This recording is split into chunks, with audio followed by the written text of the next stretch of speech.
అది second world war జరుగుతున్న సమయం. ఈ యుద్ధంలో ఎంతో మంది సైనికులు గాయపడ్డారు. వారందరికీ సప్లై చేయడానికి మార్ఫైన్ అనే పెయిన్ కిల్లర్ సరిపోయేది కాదు. దాంతో చాలామంది పెయిన్ కిల్లర్ లేక చనిపోయేవారు. దీనికి హెన్రీ బీచర్ అనే వ్యక్తికి ఒక సొల్యూషన్ దొరికింది. మార్ఫైన్ అయిపోయింది అనే విషయాన్ని గాయపడిన సైనికులకు తెలియకుండా మార్ఫైన్ ఇచ్చినట్టే మార్ఫైన్ ప్లేస్లో మామూలు సెలైన్ వాటర్ని ఇంజెక్ట్ చేశాడు.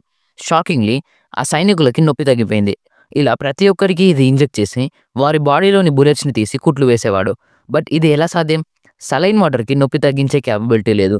బట్ ఆ సైనికులకి నొప్పి తగ్గించడంలో గొప్పతనం ఎవరిది? డాక్టర్ అయిన హెన్రీ బీచర్దా లేక సలైన్ వాటర్దా? నన్ను అడిగితే ఇవి రెండింటిది కాదు, ప్లసీబో ఎఫెక్ట్ది. ఈ ఎఫెక్ట్కి కారణమైన మన బ్రెయిన్ది. ఆ సైనికులకు పెయిన్ కిల్లర్ ఇవ్వకపోయినా పెయిన్ కిల్లర్ ఇచ్చారు అనే వారి నమ్మకం వల్ల నిజంగానే వారి పెయిన్ తగ్గిపోయింది. నిజంగా చెప్తున్నానండి, ప్రపంచం అంతా దొంగ నా కొడుకులు. నిజంగా నాకు కంట్లో నీళ్ళు వస్తాయి. దొంగ నా కొడుకులండి, దొంగ. ఎవరిని నమ్మడానికి వీల్లేదు.